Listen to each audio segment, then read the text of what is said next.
ভারতের দিকে আবার মাথা ঝুঁকিয়ে ক্ষমতায় আসার জন্য যে কোনো প্রচেষ্টাকে বাংলাদেশের জনগণ রুখে দেবে। আমরা ভারতের বশ্যতা মানি না, আমরা আধিপত্যবাদ মানি না, আমরা আর ফ্যাসিবাদকে ফেরত আসতে দেব না। ইতিহাস বলে ফ্যাসিবাদ কখনো দুইবার আসতে পারে না। হিটলার, তারপরে হিটলার নেই, মুসলিনি, তারপরে মুসলিনি নেই। এই বাংলাদেশের ফ্যাসিবাদ আর কোনোদিন ফেরত আসবে না। ভারত ৭১ সাল থেকে আমাদের বিরুদ্ধে ষড়যন্ত্র শুরু করেছে। স্বাধীনতা যুদ্ধে তারা সাহায্য করছিল নিজ মতলবে, নিজের সুবিধার জন্য, সেটা আজ প্রমাণিত। আজ ১৫ বছর যেমনি দুঃশাসনকে তারা প্রশ্রয় দিয়েছিল, আজকের সেই চোর, ডাকাত, স্বৈরাচার, লুটেরা, তাদের সকলকে আশ্রয় দিয়েছে ভারত। ভারতকে এর জন্য জবাবদিহি করতে হবে। আমরা বিচার চাই। কার বিচার? যারা গণহত্যা করেছে। ৩ বার গণহত্যা হয়েছে এই দেশে। এক হচ্ছে হাফিজি হুজুরদের ওলামাদের যে সম্মেলন, সেখানে শাপলা চত্বরে। দ্বিতীয় গণহত্যা হয়েছে বিডিআরের প্রোগ্রামে। ৩ নম্বর গণহত্যা হয়েছে ৫ই আগস্টে। গণহত্যার বিচার করতে হবে। এই বর্তমান সরকারকে বলতে চাই, টাল বাহানা নয়, দেরি করা নয়, সময়ক্ষেপণ নয়, অনতিবিলম্বে এই খুনিদেরকে কাঠগড়ায় দাঁড় করিয়ে বিচারের ব্যবস্থা করতে হবে, শাস্তির আওতায় আনতে হবে। আবার অনেকের আওয়াজ আসছে, আমি সকলকে অনুরোধ করব, সকল দলকে অনুরোধ করব, ছোট বড়, ইসলাম নন ইসলাম, সেকুলার সকল দলের প্রতি আহ্বান, 4-5টি পয়েন্টে আসুন ঐক্যবদ্ধ হই। ১, বাংলাদেশের স্বাধীনতা সার্বভৌমত্ব, ঠিক আছে?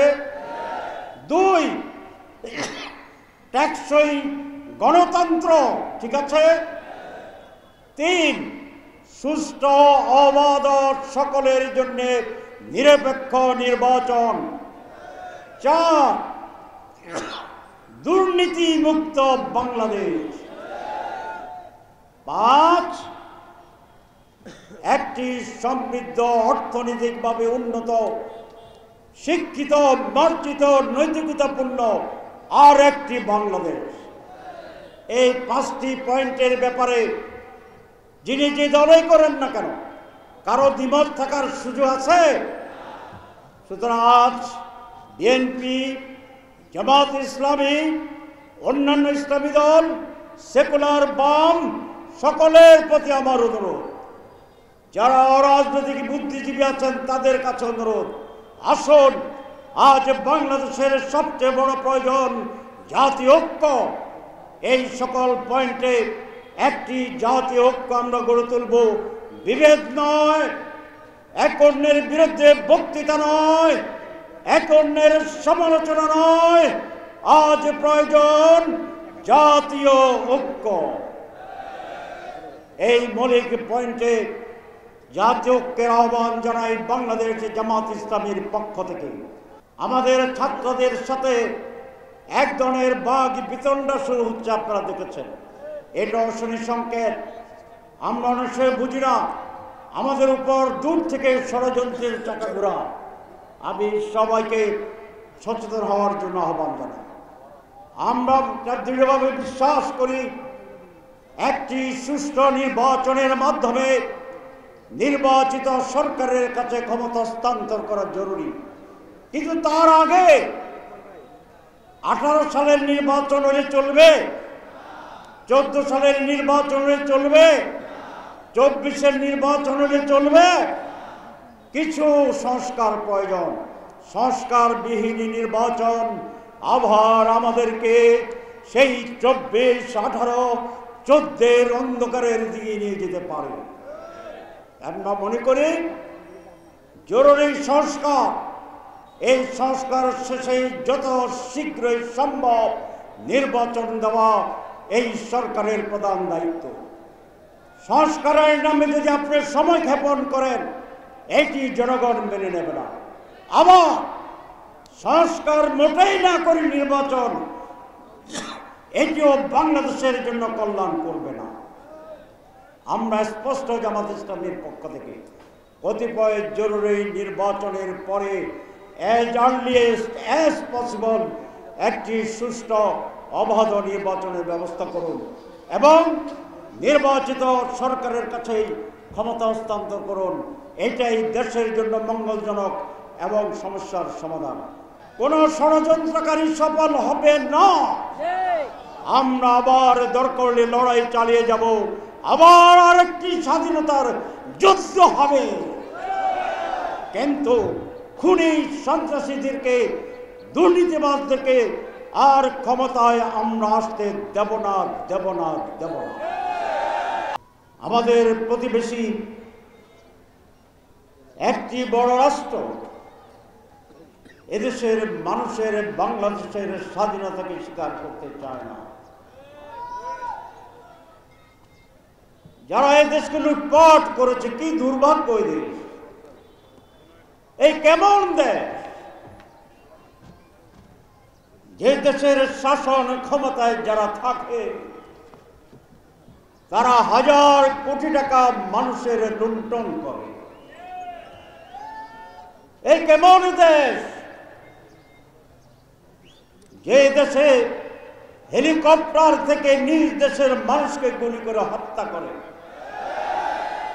এই কেমন দেশ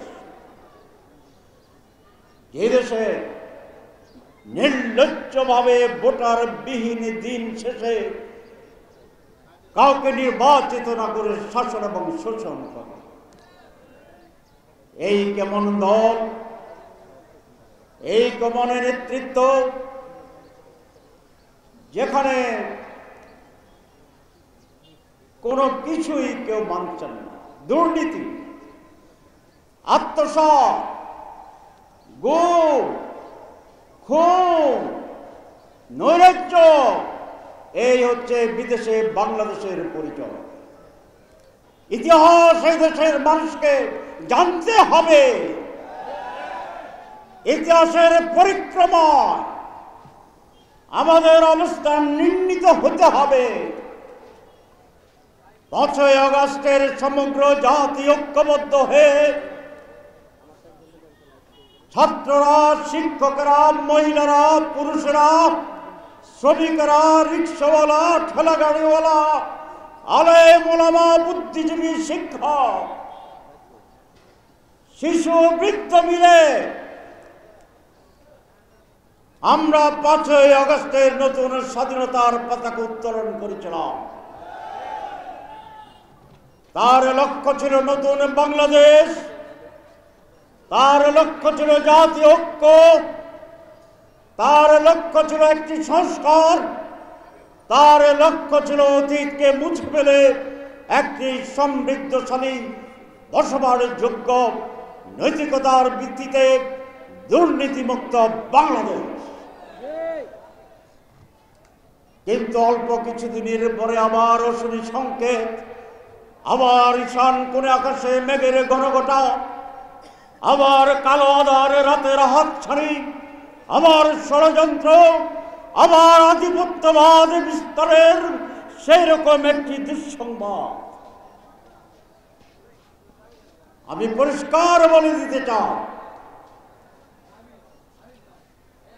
আবার সেই স্বৈরাচারের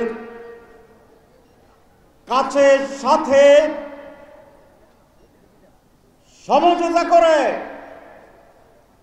ভারতের দিকে আবার মাথা ঝুঁকিয়ে ক্ষমতায় আসার জন্য যে কোনো অপচেষ্টাকে বাংলাদেশের জনগণে রুখে দেবে।